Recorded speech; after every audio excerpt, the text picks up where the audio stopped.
Olá, amigos, amigas, companheiros e companheiras. Conforme o combinado, toda quinta-feira nós fazemos a nossa transmissão, não é? Aí, semanal, de um programa que sempre fizemos aqui na Rádio Petroleira. Agora estamos fazendo diretamente pelo Facebook, porque muitos companheiros falavam: pô, você faz só na rádio, por que não faz direto no Facebook, no YouTube e tal? Aí nosso papel aqui é sempre atender o melhor para a categoria. Alô, Vinícius, estamos juntos, hein? Não é isso, Furtado? Com certeza. Boa tarde, companheiras e companheiros, né, que estão sempre nos dando o prazer da sua audiência. E como muito bem falou o companheiro Ivan, né, hoje a gente alcança um número talvez até maior na visualização do nosso programa. E para nós isso é super interessante à medida que a gente está questionando alguns fatos e atos aí, inclusive essa situação que hoje de uma forma geral atravessa o país, né? O próximo domingo, do dia 28, haverá eleições e é necessário que a gente, em função disso, né, companheiro Ivan, faça também comentário no que diz respeito o que poderá vir a acontecer. Grande Fidel, abraço. No país, em função dessa eleição. Rui então, Vidal. É necessário que haja participação não só dos próprios trabalhadores, né, porque a gente está vendo aí uma nova possibilidade sinistra que vem a acontecer, né, em função de tirada de direito. Já se fala aí na reforma previdenciária, se fala também de novo de rever aí para mal a reforma trabalhista. Então é necessário que nós tenhamos esse tipo de participação da própria sociedade e dos trabalhadores, companheiro Ivan. Eliane Oliveira também, Fidel Barbosa, grande irmão, Rui Vidal, Vital também, grande abraço. Não, o que ele falou aí é verdade. Quando nós ouvimos falar que o 13º salário, ele é prejudicial aos empresários, isso aí é muito preocupante. Robson também, grande abraço, Robson. Muito preocupante, porque o 13º é um complemento em função de meses que tem 5 semanas.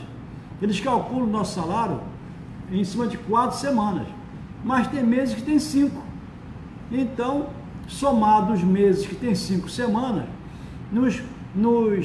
os empresários ficam nos devendo mais um salário. É isso, não é a favor nenhum ter o 13º salário. Edson de Jesus também, grande abraço. Agora, os parlamentares têm 14º, 15º, né? Eles podem ter até 15 salários. Nós temos uma compensação com o 13º salário. Uma compensação. Não é benesse nenhuma, não. Como fala o grande Furtado. Então, nós hoje estamos realizando a nossa transmissão de número 307, que abrange o intervalo do dia 12 ao dia 18 de outubro de 2018. Esse do ano é o nosso 28º, a nossa 28ª transmissão. Alfredo, grande abraço. E nós estamos quase terminando uma série, que é a série Sindicalismo Amarelo. Depois nós vamos entrar na série que vai tratar dos trabalhadores offshore. A produção já está separando ali um material e vamos fazer uma série bem longa até com relação aos trabalhadores offshore, do que eles sofrem, as suas principais reclamações, né? E vamos ver como será então essa nova série. Dando hoje prosseguimento à nossa série sobre o sindicalismo amarelo ou sindicalismo pelego, nós vamos fazer alguns referenciais do sindicalismo cristão. A partir da encíclica Rerum Novarum, isso é, das coisas novas, publicada pelo Papa Leão XIII em 15 de maio de 1891, Alejandro, grande Alejandro, Abraço, Jorge Fernandes também. Então, essa encíclica publicada pelo Papa Leão XIII em 15 de maio de 1891, a Igreja Católica, Marcos, o que é, Furtado? Marcos Priop de Souza, abraço. A Igreja Católica, então, adota oficialmente uma doutrina para a sua atuação no movimento social, principalmente no sindicalismo. Até essa data, quer dizer, até 15 de maio de 1891, essa instituição, a Igreja Católica, ela ainda preservava suas tradições elitistas e aristocráticas, próprias, essa visão elitista e aristocrática era própria do período feudal. Durante o feudalismo, a igreja possuía grande poder. Ela era a maior propriedade feudal da Europa, controlando cerca de 1/3 das terras agricultáveis. Portanto, se quiser interromper, você companheiro que está aí acompanhando, quiser interromper também, mandar algum recado, fique à vontade, tá certo? A igreja exercia com exclusividade o poder religioso, sendo o poder espiritual do sistema em vigor, e era também o poder político. Aí tem um parênteses, Furtado, que você vê, aonde os países que foi mais fácil de se implantar o absolutismo, eram exatamente os países católicos, porque eles viam Deus como um ser ditatorial, um ser perverso. Até outra vez pessoas falarem que são tementes de Deus. Não, pô, não tem que ter medo de Deus, né? Tem que acreditar, né? Tem que ter um bom relacionamento e tal. Não tem que ter medo de Deus, né? Vinícius Gilberti. Estamos aí. Então, resultado. Os feudos dispersos e constituindo-se como mini-estados dependiam da instituição religiosa para manter o controle político, eu diria controle político e social, né? A igreja exercia esse poder via seus tabus ideológicos para preservar, aspas, a pureza da alma humana, e através da repressão, que era tão marcante, a repressão era muito marcante no período da Inquisição, era muito marcante a repressão. A igreja, então, ela resistiu. Meu Deus do céu, está sem imagem. A igreja, então, a igreja resistiu violentamente ao fim do feudalismo. Segundo o sermão mais conhecido na Europa do século XVI, aspas, Deus fez clérigos, mas os demônios fizeram a burguesia. Olha o processo político como ele se dá, né? José Gilmar, grande abraço. Carlos Rodrigues, esse aqui é o homem que faz a moda lá em Maricá, Itaipuaçu, grande estilista. O capitalismo, entretanto, vigora. A igreja perde poder, tanto econômico como político. Posteriormente, entretanto, a própria burguesia dá espaço para a refundação da igreja. Depende dela também para controlar o jovem proletariado.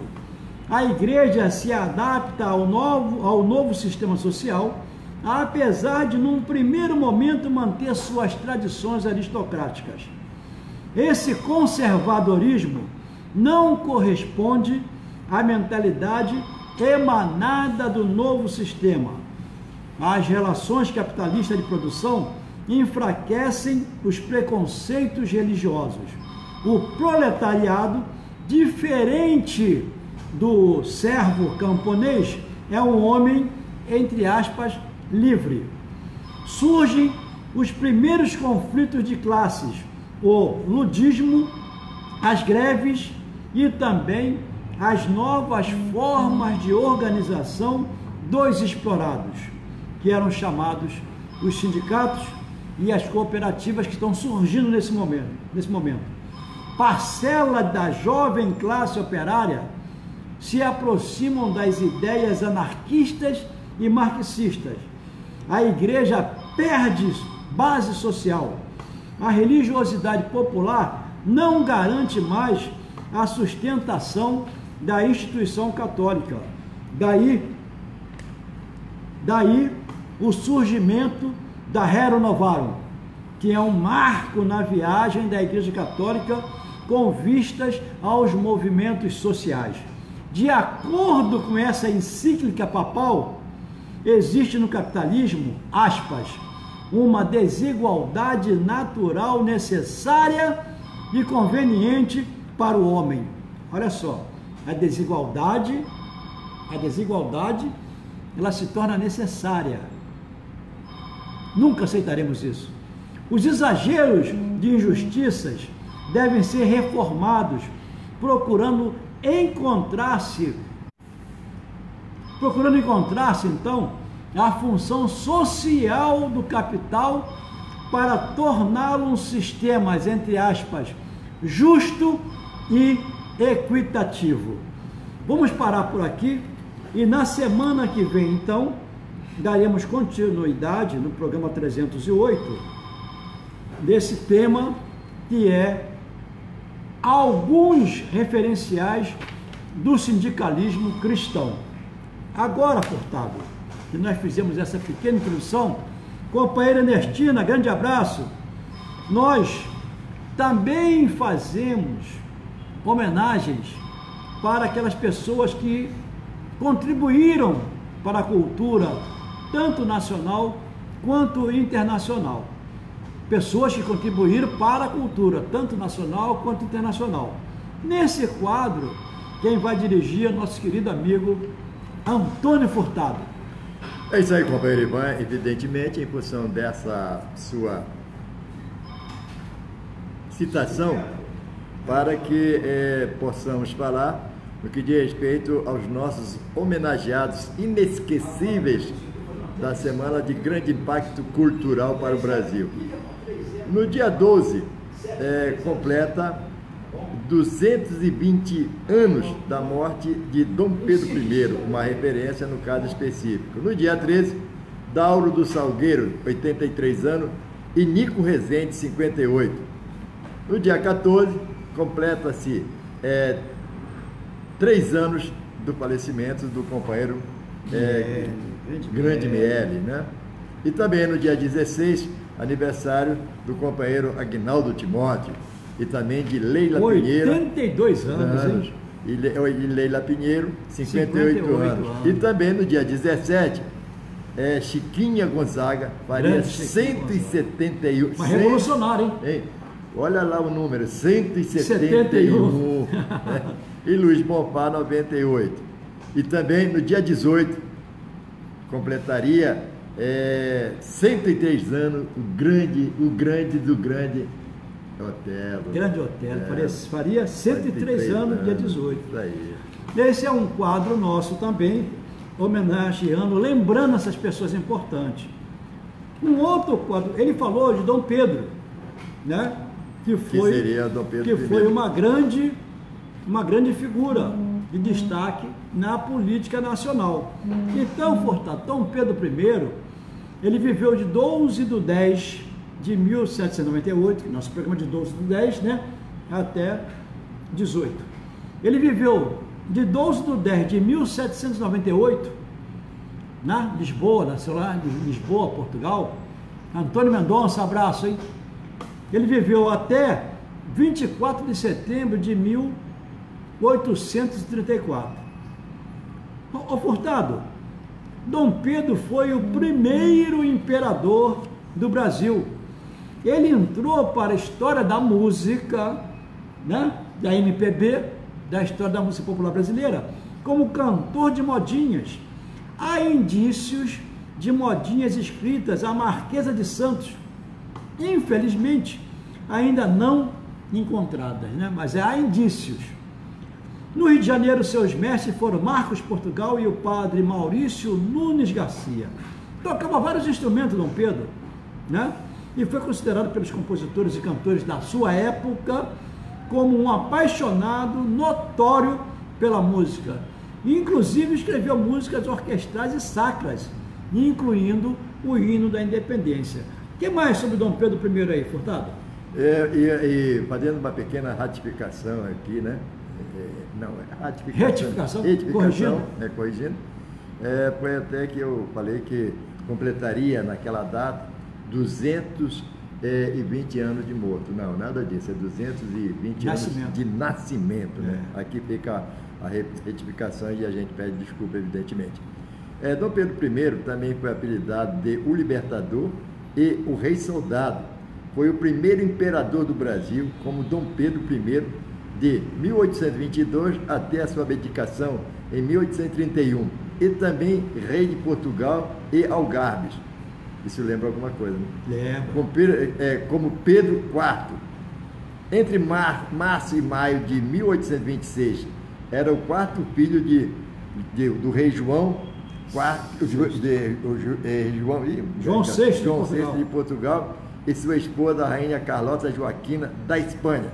Sendo assim, um membro da Casa de Bragança. Pedro viveu seus primeiros anos de vida em Portugal, até que tropas francesas invadiram o país em 1807, forçando a transferência da família real para o Brasil no ano correspondente a 1808. Tem mais material que vai ficar no link lá no site professorivanuis.com.br. Isso vai para um blog onde fica o material todo completinho lá, para quem quiser mais. Tem muita coisa aqui sobre Dom Pedro, né? Agora, aos petroleiros, Petrobras, nós temos um recado grande. A proposta ao PED, né, desse plano aí de equacionamento aí, nós estamos tentando construir uma proposta unificada, porque o PED é um absurdo, um verdadeiro afronta, né, na categoria petroleira.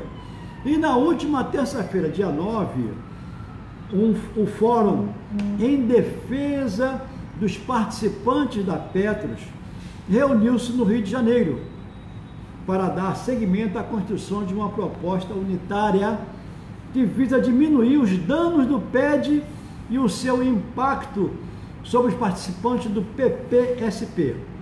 Segue como objetivo não permitir que a Petrobras e o governo acabem com o plano de benefício definido, o PPSP, e mais do que isso, se furtem de suas responsabilidades sobre o plano e as aposentadorias dos trabalhadores.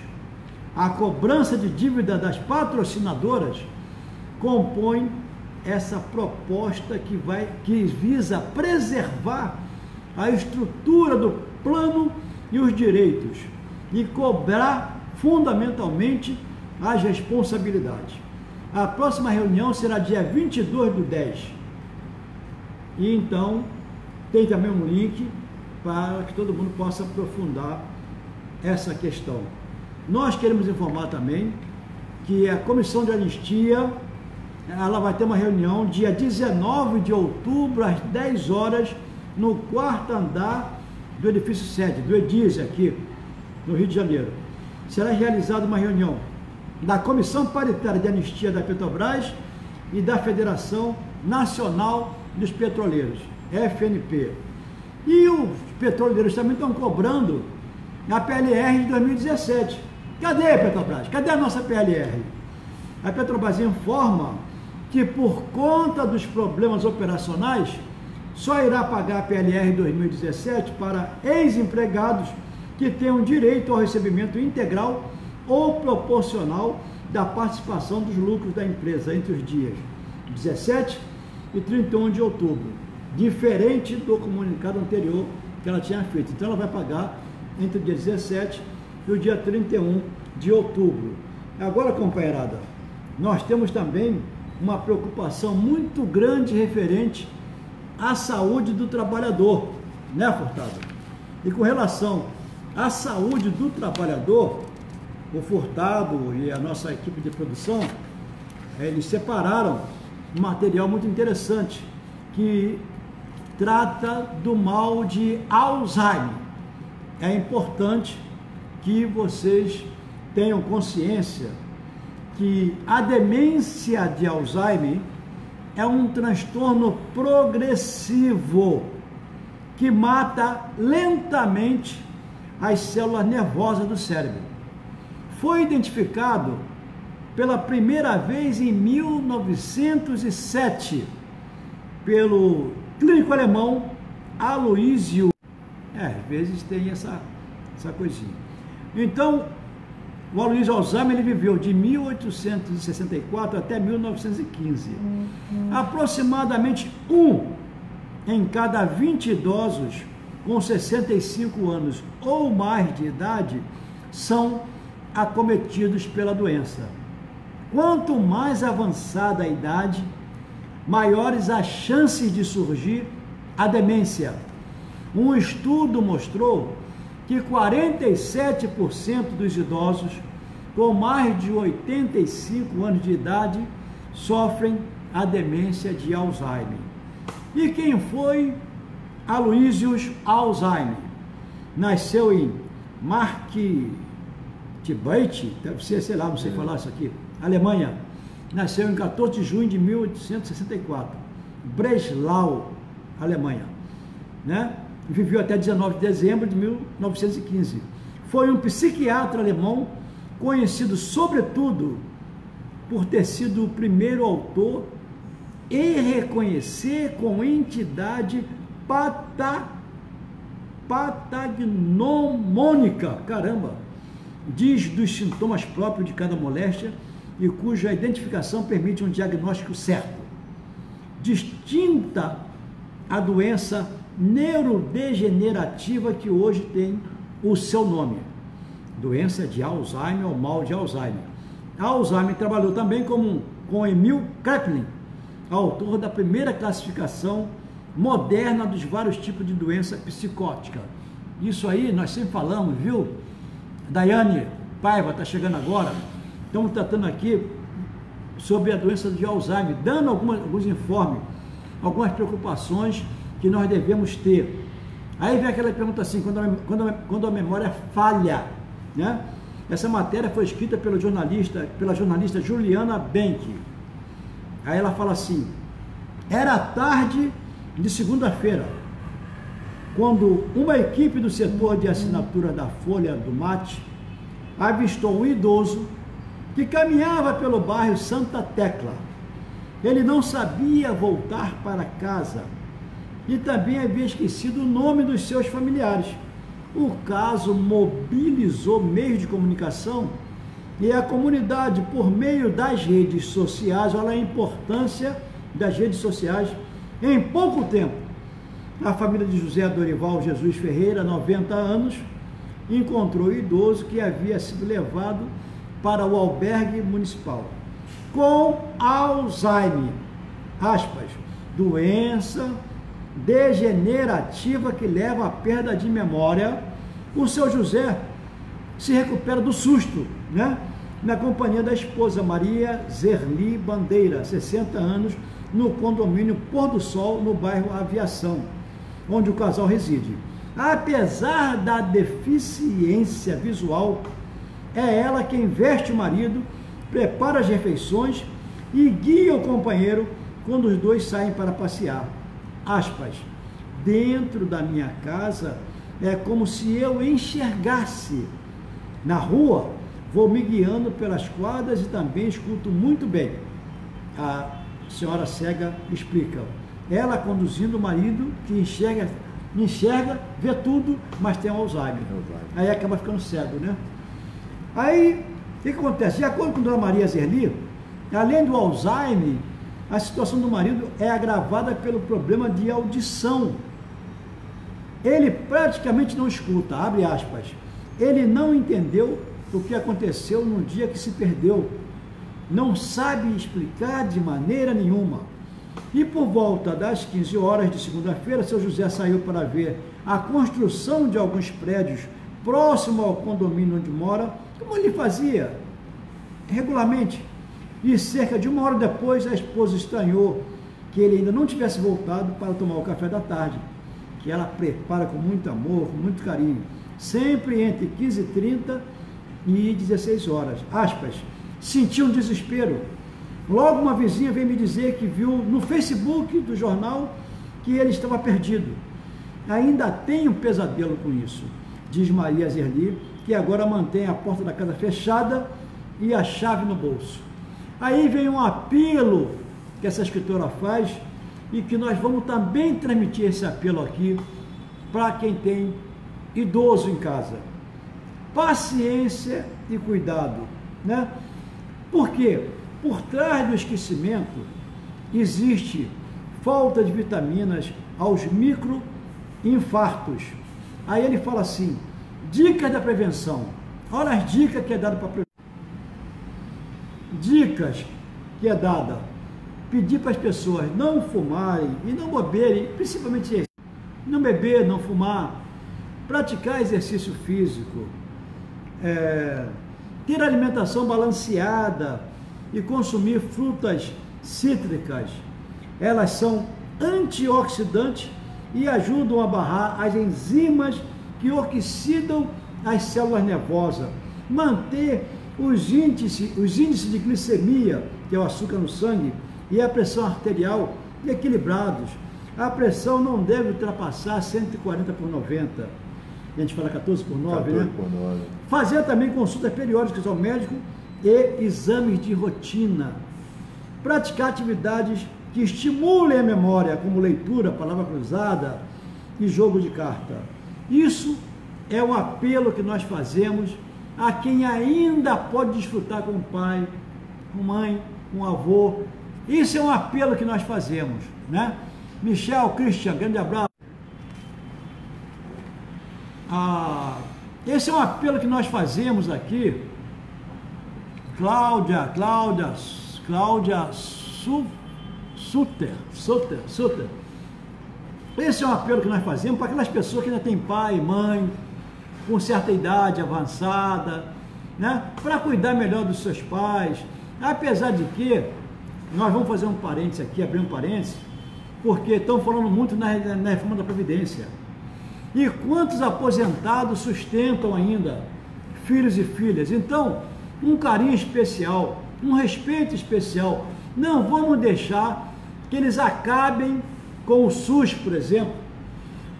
Existem vídeos no YouTube tratando como os americanos tratam os seus doentes lá, as pessoas que precisam, mas que não têm dinheiro para pagar plano de saúde.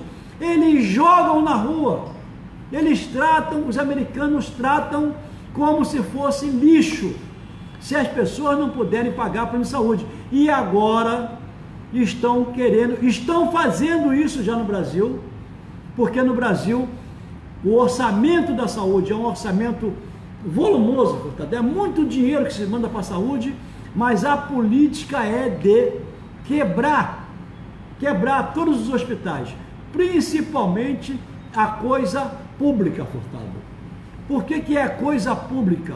Nos lembra república, que nos lembra res pública, que nos leva à coisa pública. O discurso atual é de privatizar tudo, como se o Estado não fosse capaz de gerir. E está provado que o Estado é capaz de gerir com competência, sim. Quantos hospitais federais sempre foram referência, portanto? Quantas universidades federais, agora no ranking das 15 melhores destacadas, 13 eram estaduais e federais. Então, só que nós temos que ficar de joelho para o que o americano quer.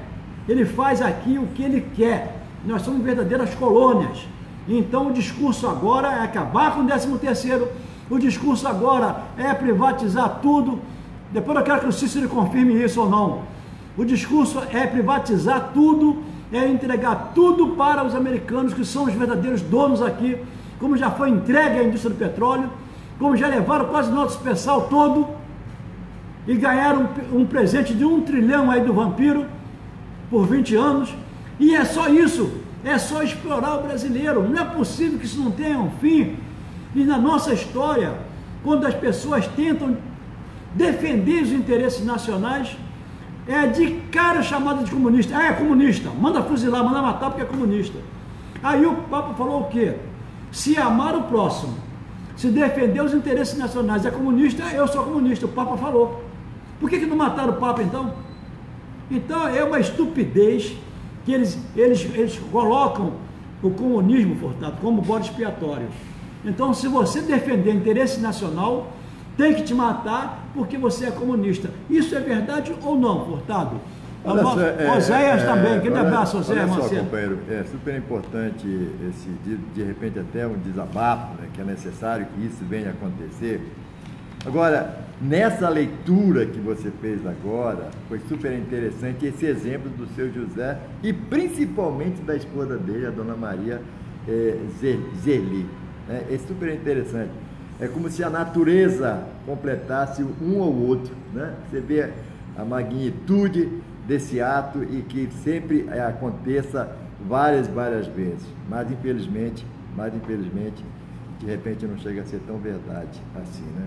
Agora, uma coisa que me chamou também bastante atenção e que é necessário que se preste um direcionamento a isso, é no que diz respeito a esses cuidados que deva ter para evitar esse mal, que a gente, quando dá um branco na gente, a gente chama assim, o alemão está me atacando, né? O alemão, a gente fala isso aí. Não fumar e não beber, e ter muita paciência. E com referência ao SUS, companheiro, a realidade é isso aí. É aquilo que eles querem fazer. Os planos de saúde são vorazes, né? Se hoje você vê que um plano de saúde para o aposentado, no mínimo está R$2.000. Como é que o aposentado pode ter um plano de saúde se ele depende dele e da esposa dele? É inconcebível isso aí. Eles fazem de uma... Eles fazem como? Eles fazem de uma maneira... Eles fazem de uma maneira a direcionar como se o plano de saúde fosse o grande salvador naquilo que nós temos direito. Porque nós pagamos impostos, bicho. Essa é a realidade, nós pagamos impostos. Esses impostos têm que vir como benefício. Você mesmo falou das universidades, que são super consideradas. Nós frequentamos escola pública e de grande qualidade. Grande qualidade era a escola pública que eles simplesmente acabaram, né? E hoje a gente vê aí essa massificação. Então, da mesma forma, essa crítica que você fez no que diz respeito aos Estados Unidos do plano de saúde para o aposentado, então para o idoso, de repente eles querem fazer aqui, né? Que é muito mais fácil, mas com certeza não vamos fazer porque nós vamos reagir sim. E essa reforma previdenciária, companheiro, ela não aconteceu porque o aposentado ele se postou na rua, ele foi às ruas e questionou, e nós vamos questionar assim, seja quem for eleito. Aqui nós não compactuamos com tirada de direito. Quem venha tirar nosso direito, nós vamos lutar sim, porque a previdência pública é um direito do trabalhador, é uma conquista do trabalhador. Da mesma forma, como você falou no que diz respeito ao 13º, foi uma conquista do trabalhador, não foi benese não, foi uma conquista do trabalhador e nós não vamos deixar que isso venha a acontecer. Agora, é necessário que a gente sempre fala aqui, é necessário que o trabalhador tenha consciência disso, tenha esse tipo de sensibilidade. Você vê agora, companheiro Ivan, no que diz respeito a Petros, né? Essa situação da Petros, é preciso que o trabalhador, tanto da ativa como aposentado, ele esteja coeso, para que isso não venha a acontecer. Há um déficit sim, há um déficit aí na Petros que tem que ser sanado. Agora, não pode isso vir a prejudicar principalmente o aposentado. E nessa luta, todos nós temos que estar coesos e fechar e fazer fileira para que isso não venha a acontecer, para que essa situação da Petros seja assim sanada, esse equacionamento seja sanado. É necessário, mas que isso não venha trazer determinados constrangimentos para o aposentado. Companheiro Ivan. É porque a covardia está posta. A covardia está posta. O que eu falei de saúde lá nos Estados Unidos, vocês procurem um vídeo do Michael Moore, que é um grande crítico de todas as injustiças, de todas as loucuras americanas. Ele tem lá um vídeo que é o Friday Night 11 de setembro. Ele tem um vídeo também que eu acho muito interessante, que é Tiros em Columbine. Eu estava assistindo agora uma nova invasão americana. Quando houve o 11 de setembro, várias pessoas de bom coração, que tem lá nos Estados Unidos, como tem em qualquer lugar do mundo, eles se colocaram como voluntários para socorrer aquelas pessoas ali, naqueles escombros todos. E muitos ficaram premiados com problemas respiratórios, com problemas sérios de saúde, foram recorrer à política americana. Simplesmente viraram as costas para eles. Esses tinham que ser tratados como heróis, e viraram as costas e jogaram no lixo. Quando o Michael Moore soube disso aí, essas pessoas o procuraram. Sabe aonde que elas foram atendidas, Furtado? Sabe aonde? Aonde? Em Cuba. Aí o que ele fez? Ele fez um paralelo, um comparativo com o sistema inglês, com o sistema francês, né? E foi vendo o alemão e tal, e foi vendo como o americano maltrata o próprio americano. Isso eles querem fazer aqui. O Hospital de Bom Sucesso, eu vi uma reportagem hoje, as pessoas estavam internadas. José, Sebastião, participa conosco. As pessoas estavam internadas em cadeiras. As pessoas internadas, portanto, 1, 2, 3 meses em cadeiras. Quer dizer, isso é o quê? Isso é uma maneira de desmoralizar o Estado e dizer que tem que ser privatizado. Aí o que foi que eles fizeram? Criaram a tal das OS, essas organizações sociais. Um verdadeiro escândalo. Um verdadeiro escândalo. Marinalza, boa tarde. Um grande escândalo que são essas OS aí. Aí você pega hospitais municipais de referências também.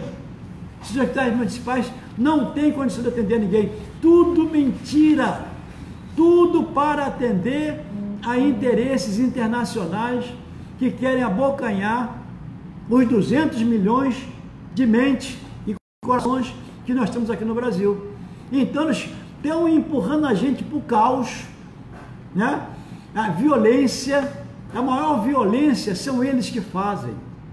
Os maiores invasores são os americanos que fazem também as maiores invasões no mundo. E ficam com um discurso que tem que matar comunista, que tem que matar não sei o quê. Pô, idiotice, idiotice pura. Aí aqui no Brasil, nós também vemos um bando de idiotas falarem que a nossa bandeira não vai ficar vermelha. Aí entrega o nosso patrimônio para a China. E qual é a cor da bandeira da China, Fussado? É. Entendeu? Aí eles falam contra o socialismo no Brasil. Aí vai um bando de imbecis, de idiotas brasileiros para Portugal. Aí nós perguntamos, Furtado, qual é o regime de Portugal? Socialista. Socialista. Quer dizer, então é uma desinformação, ou melhor, é uma má informação, é uma deformação que eles querem fazer com as nossas inteligências. Por isso que nós vamos para a história e nós destacamos fatos históricos que são fatos relevantes e que não podem, em hipótese alguma, ficar esquecidos da nossa memória.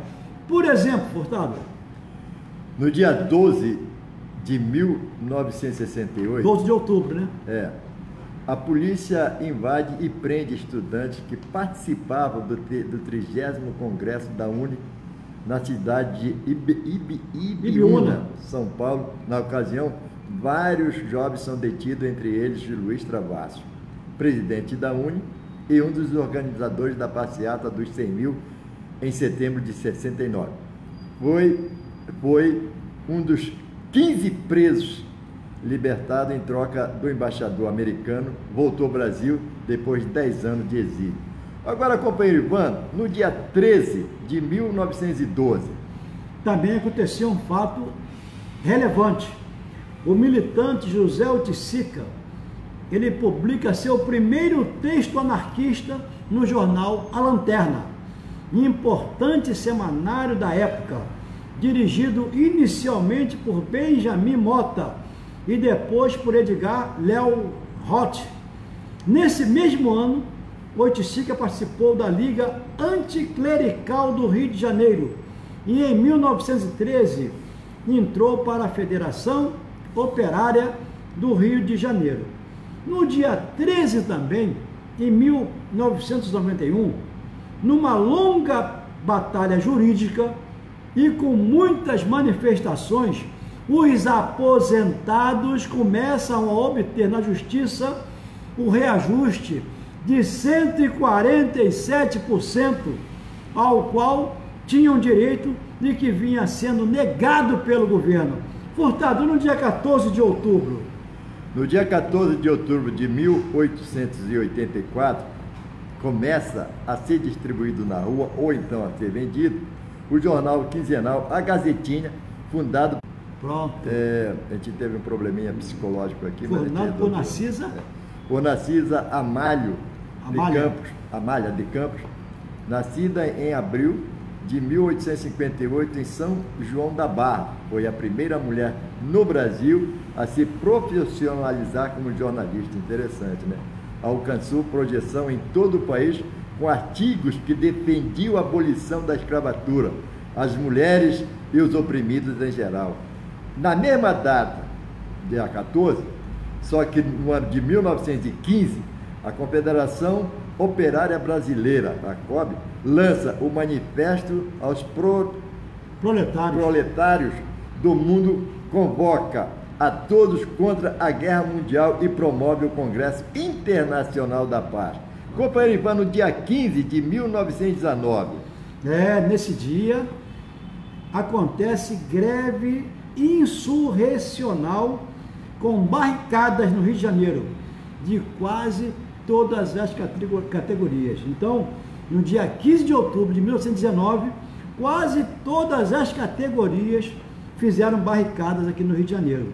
E nesse dia também, em 1953, após 6 anos de campanha com o lema "O petróleo é nosso", os debates se multiplicam com a criação da Petrobras. Salve a Petrobras! 15 de outubro de 1953. Isso. Absurdo. Absurdo. Nesse dia 15 também, em 1979, é lançado o filme Braços Cruzados, Máquinas Paradas, dirigido por Roberto Guervich. O documentário retrata a organização operária de São Paulo nas comissões de fábrica. E em 1978, dentre elas a da Massey Ferguson. Também mostra a campanha eleitoral da oposição sindical contra os interventores. No dia 15 ainda, vários fatos importantes históricos, né?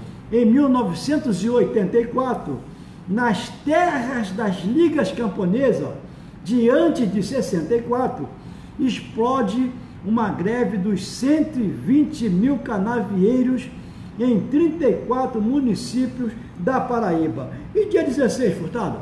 No dia 16 de 1915, termina o Congresso Internacional da Paz, convocado pela COB para lutar pelo fim da Guerra Mundial em curso na Europa. No dia 17 do mês de outubro, porém, no ano de 2014, recente, né? O cineasta Silvio Tendler lança o seu trabalho mais recente, Privatizações. Olha aí, Privatizações, uma denúncia do desmonte do Estado brasileiro. O documentarista, conhecido pelo engajamento e pelas biografias históricas de cunho social, já fez filmes sobre a vida e as ideias de Jango, Marighella, Glauber Rocha, Castro Alves, Josué de Castro, Milton Santos e outros. No caso seria especificamente Milton Santos. Né? Companheiro Ivan, hoje é dia 18, eu gostaria que você fizesse uma leitura e também fizesse um comentário específico sobre uma pessoa. Companheiro Ivan. Dia 18 de outubro de 1960, acontecia a greve geral nacional de 48 horas. Luiz Alberto Viana, grande abraço. Nesse dia, então, em 1960, dia 18 de outubro, acontecia uma greve nacional de 48 horas de 120 mil portuários e estivadores. E a vitória salarial foi conquistada, né? E nas contratações também. Nesse mesmo dia, em 1961, continua a greve nacional de uma semana de 30 mil bancários em 16 estados. Companheirada, nós fizemos um destaque cultural, porque são pessoas que desaparecem da mídia. Então, às vezes, a gente pega pessoas midiáticas e, às vezes, pessoas que desaparecem da mídia. Nessa semana, a produção separou para fazer um breve comentário sobre Abdias dos Oito Baixos. Qual era o nome dele, Furtado? Hein? Lembra? Claro que lembro, né? Estava aqui, porque são coisas que acontecem e que a gente às vezes até esquece e não dá o determinado valor a essas pessoas, né? Lógico, evidente. José Abdias de Farias, ele nasceu no dia 13/10/1933 e veio a falecer no dia 3/3/91. Compositor, sanfoneiro, produtor, foi casado também com a cantora Marinês, que você muito bem conhece. É bacana. Em 1957, participou do filme Rico Rei à Toa, dirigido por Roberto Faria, acompanhado, evidentemente, de Marinês, com a sua sanfona de oito baixos, na música Peba na Pimenta, de João do Vale, José Batista e Adelino Rivera. O filme foi estrelado por nada menos, nada mais do que pelo grande Zé Trindade e teve participações de atores como Silvinha Chioso, Violeta Ferraz, Oswaldo Lousado e a grande Zezé Macedo. Fantástico. Em 1960, gravou pela Colômbia Quadrilha no Arraiá, de sua autoria, e Roedeira Dor de Amor, de Ari Monteiro. No mesmo ano, Marinês e sua gente gravaram, de sua autoria, e Zacarias Shot, Nova Geração. E em 61, companheiro Ivan? Rapaz, em 61, então, lançou de sua autoria o Pai Abdias no Forró e Pulando Frevo. Em 1962, gravou Chique Chique, de Reginaldo Alves, e Catingueira, de João Silva e Oliveira Bastos. Em 63, então, passou a gravar na CBS, onde lançou Forguedo de Viano e o Bode Chinês, deve ser Bode Chinês, com arranjo de sua autoria. No mesmo ano também gravou Fogosa e também gravou Besouro Mangangá, composições de Roseli Cavalcante e Zé Pereira. E o Abre Alas de Chiquinha Gonzaga, não é isso, Furtado? Isso. E em 63, Furtado, então? E ainda em 63, Marinês e sua gente gravaram pela RCA Victor, de sua autoria, e João do Vale, Moda de Roda Balanceiro da Usina. Entre seus LPs constam seus sambas de sucesso e Revivendo o Sucesso, Voo Nessa Leva, todos lançados pela gravadora Entre. Sérgio Mesquita, meu camarada, meu grande secretário de Maricá. Como produtor, produziu também o grande trio nordestino. E aqui, companheiro, tem que parar e fazer uma reverência. Tem que fazer. A quem? Rapaz, fazer uma reverência ao... Cadê? Ao Jackson do Pandeiro. Jackson do Pandeiro, que era parceiro dele. E lançou Marinês. Em 1982, o cantor e compositor paraibano Vital Faria compôs com Livardo Alves Orum Funfá, Abdias dos Oito Baixos, em sua homenagem, contando com a sua participação na gravação, tocando fole de oito baixos. Legal.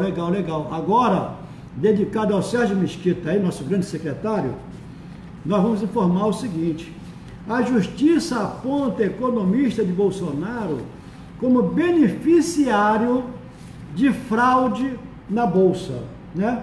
o Ministério Público Federal abre investigação sobre esquema em fundo de pensão.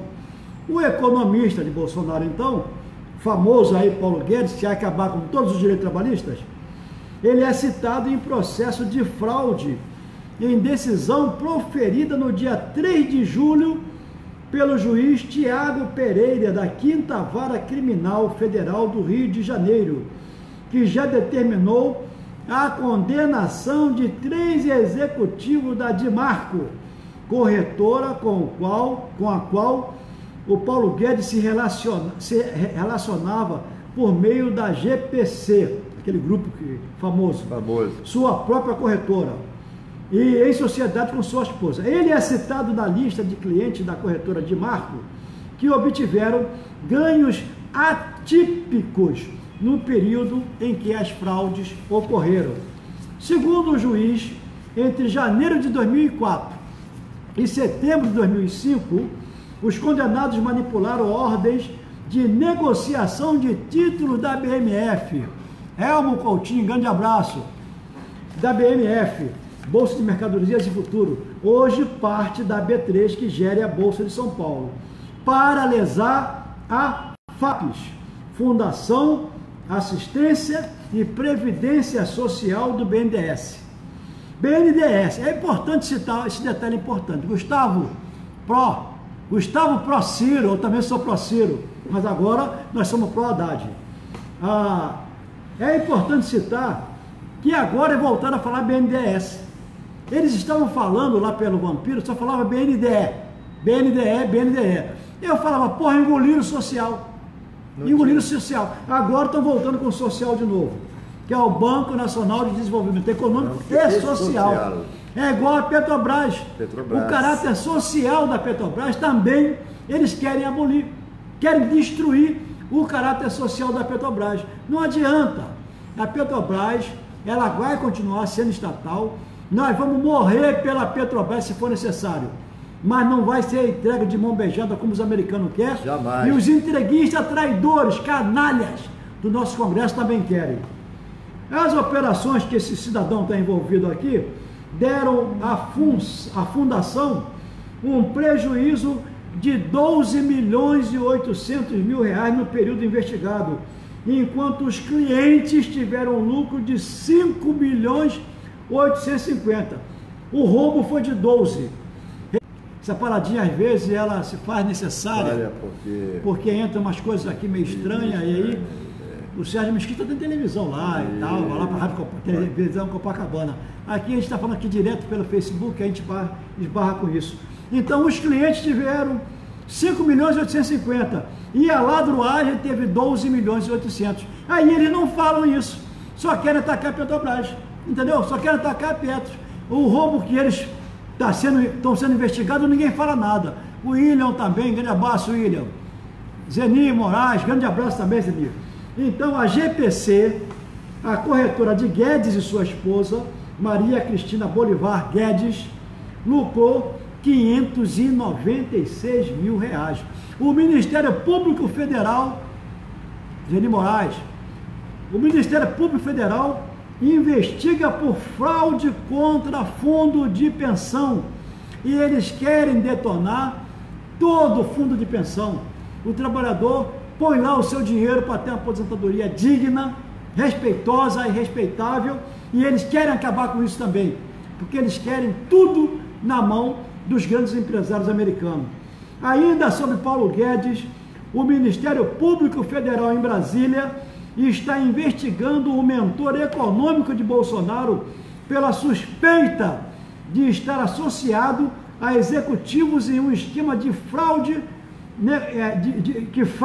um esquema que frauda negócios ligados a fundo de pensão em estatais, e entre esses fundos de pensão, Furtado, está a nossa Petros, que eles estão metendo a mão, segundo as investigações do Ministério Público Federal.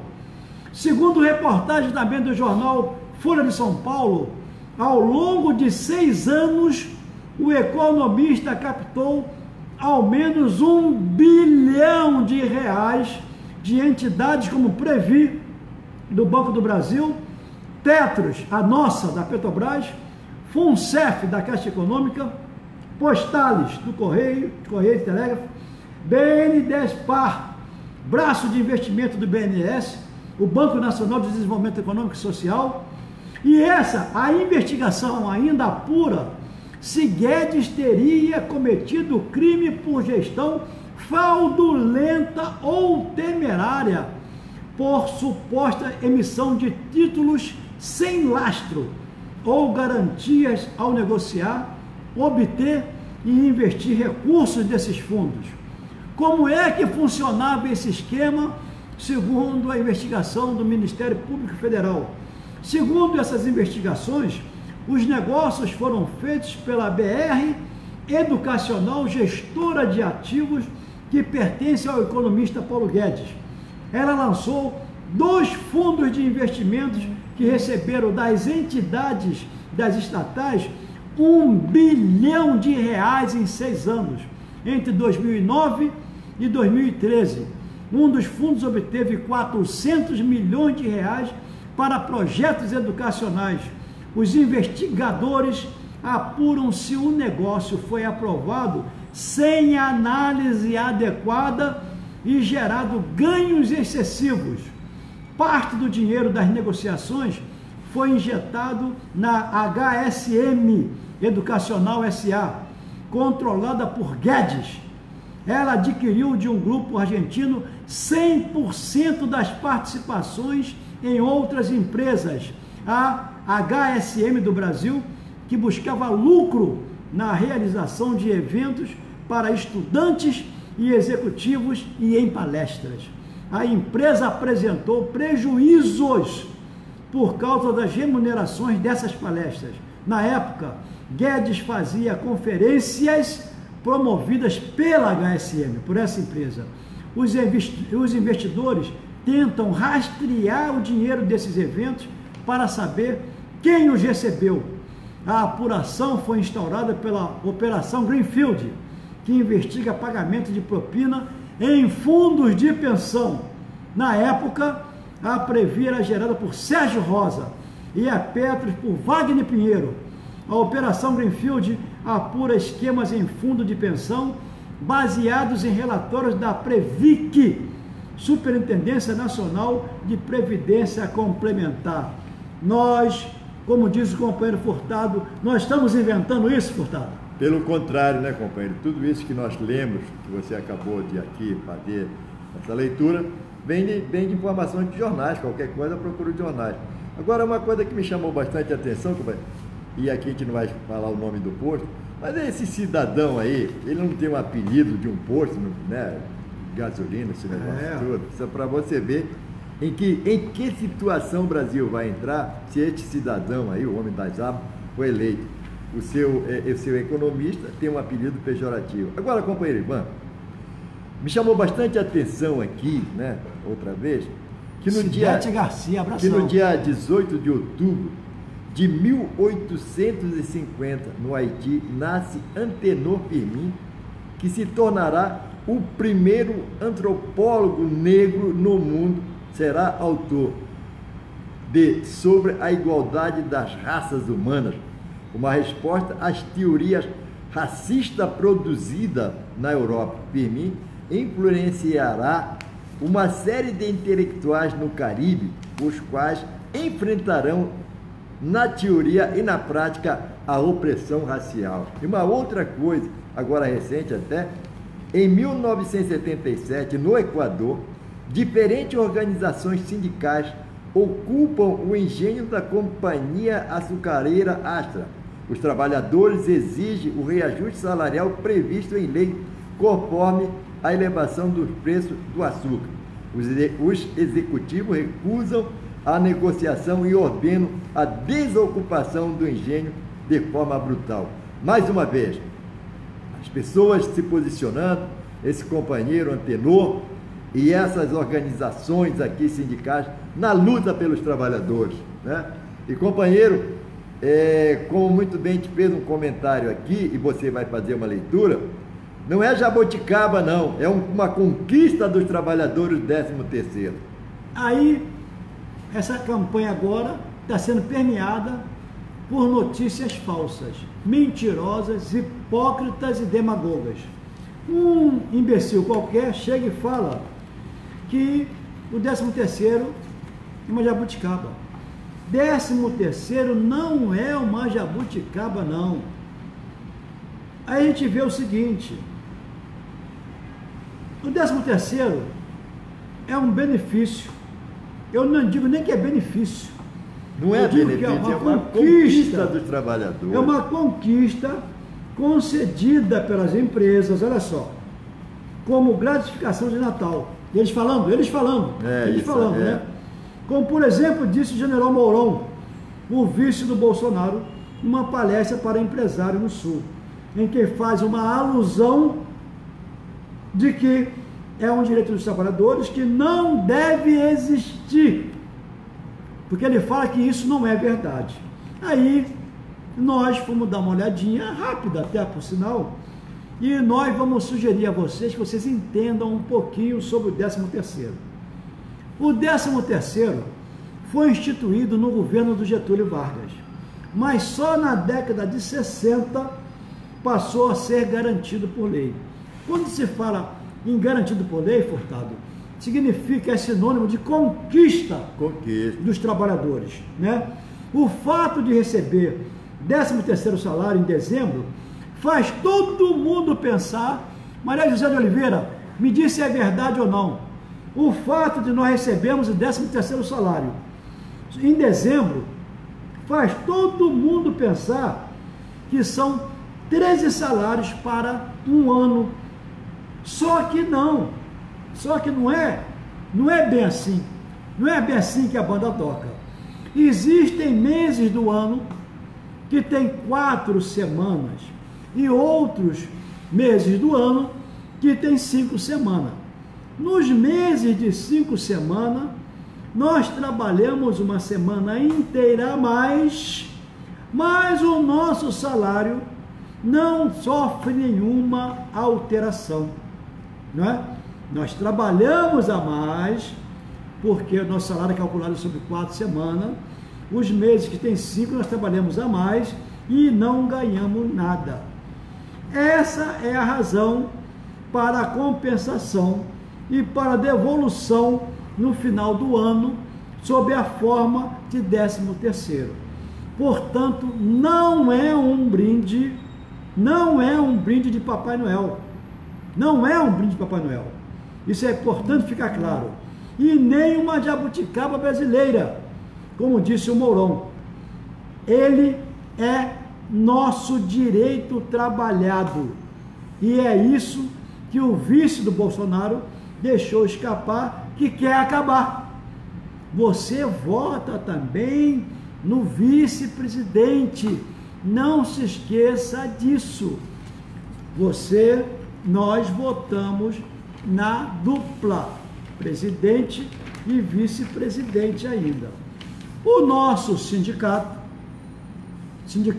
dos Petroleiros do Rio de Janeiro, está indicando para que a população ligada aos trabalhadores, Jonatas Pereira, grande abraço. O nosso sindicato do Rio de Janeiro está indicando para que a classe trabalhadora, para que os negros, para que os gays, para que os oprimidos, para que os pobres, não é, votem no Haddad, agora no segundo turno. Eu já falei e nunca escondi, eu votei no Ciro Gomes, eu e muitos companheiros e companheiras. Como ficou no segundo turno agora o Haddad e o Bolsonaro, nós estamos indicando que votemos todos no Haddad.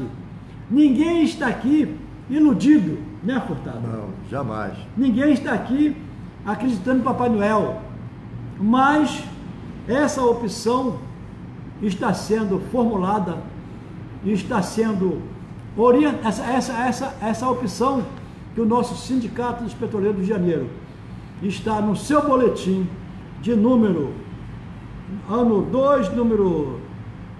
Que número é esse aqui? Eu não sei falar esse número não. Nico. Não sei não. Eu também não. 16 de outubro de 2018, está meio difícil de ler aqui. É. Então, resultado, nós estamos indicando o Haddad.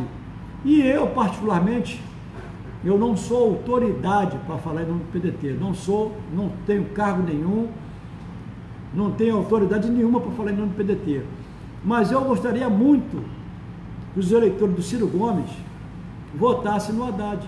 Eu peço também, né? A questão aqui é pessoal, é pedido pessoal. Estou fazendo pedido para votar no Haddad, porque o Haddad representa mais o nosso lado. O outro não representa nada do nosso lado. O outro está muito ligado aí, está fazendo uma campanha para rico, para branco, para empresários, né? E nós não.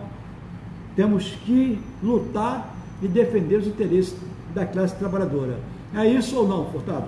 Olha só, companheiro, o que o Ivan está falando é super interessante, à medida que nós não estamos defendendo partido nenhum, né?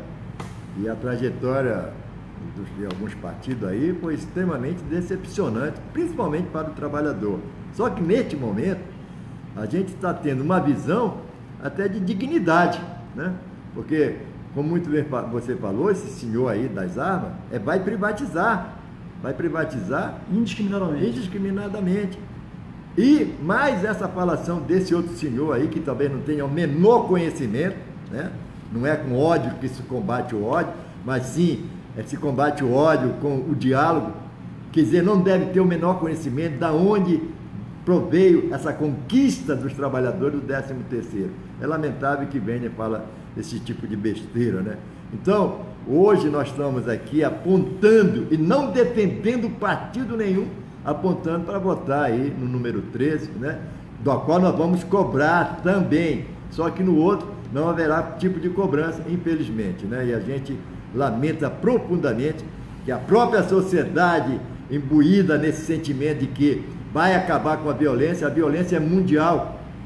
Não existe quem vá chegar aqui e acabar com a violência botando a arma na mão de uma pessoa. Eu, por exemplo, pelo menos em particular, jamais vou pegar numa arma, até porque não sei lidar com arma, né?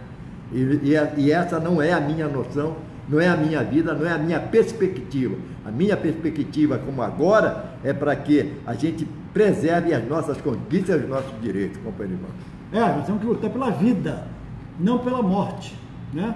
Ah, mas o grau de violência está grande. Peraí, para combater a violência só existe uma arma. Sabe qual é a arma, Furtado, para combater a violência? Inteligência. Não existe outra arma. Então hoje aí estão prendendo 5 delegados, ontem prenderam não sei quanto policial, está prendendo um monte de gente. Por quê? Porque está havendo inteligência. E a única solução, ou melhor, uma das soluções bem eficazes é a inteligência. Agora, a única solução que eu enxergo é a educação. Não existe outra. Tem que ser educação.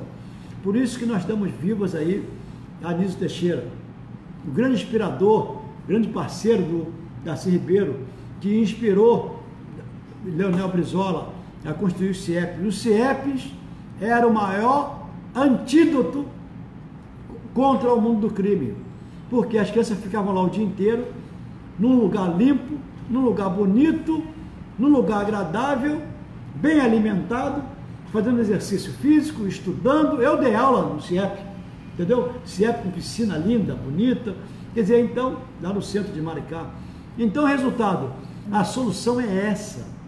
Aí não, aí eles botam exército na rua e na realidade não está sendo a solução que nós esperávamos. Então, companheirada, estamos nos despedindo aqui, Furtado. Com certeza, e estaremos aqui na próxima terça-feira, como já é habitual e permanente, fazendo o nosso chamamento para o nosso programa da quinta. Mas antes de terminar, companheiro Ivan, eu gostaria de fazer aquela pequena leitura que a gente está fazendo aqui, com referência a uma revista que foi publicada aqui no Saara, no que diz respeito à definição do amor, né? O amor não traça o seu destino, o nome disso é GPS. O amor não te dá força para superar os obstáculos, o nome disso é tração nas 4 rodas. Baseado nisso, até é super interessante, é que aqui na quinta-feira estaremos neste mesmo horário, se assim permitir, o grande arquiteto do universo, e com certeza ele vai iluminar este país mais do que ele já está iluminando. É verdade. Então, companheirada, até a próxima quinta. Terça-feira, nós fazemos uma prévia, né? Fazemos uma chamada. E na quinta é que nosso programa tem essa dimensão toda. Muito obrigado aí a todos que nos acompanharam. Estamos abertos para receber colaborações, sugestões, né? Porque quem acredita ser dono da verdade torna-se um grande idiota, né? Não existe dono da verdade. Então nós estamos aqui prontos para receber críticas, elogios e sugestões. Fique à vontade. E os nossos trabalhadores de Manguinhos também, nós estivemos lá ontem, Furtado, só antes de fechar mesmo, e para lembrar com relação ao RV. Né? Que a gente sempre fala, ontem nós estivemos lá, vamos fazer um comentário aqui rápido, a URV está na dependência do juiz da sua sentença. Nós esperávamos que ela saísse essa semana, mas hoje tivemos contato com o nosso jurídico, isso não aconteceu, e vamos ver se na próxima semana a gente já tem uma resposta. Até porque o companheiro Luiz Fernando está de férias, me parece que ele está voltando hoje, né? E na quarta-feira estão marcando uma reunião para ver que tipo de andamento está o nosso problema da URV. E também tem o problema do triênio que está sendo feita discussão. A gente espera também que na próxima quarta-feira já tenha alguma solução no que diz respeito a isso aí. Legal, legal. Então, para fechar o programa com chave de ouro, estamos colocando todos... Para fechar o programa, então, com chave de ouro, estamos convocando todos para um ato contra o Bolsonaro e em defesa da democracia, que vai acontecer sábado, dia 20, às 15 horas, na Cinelândia. Participe,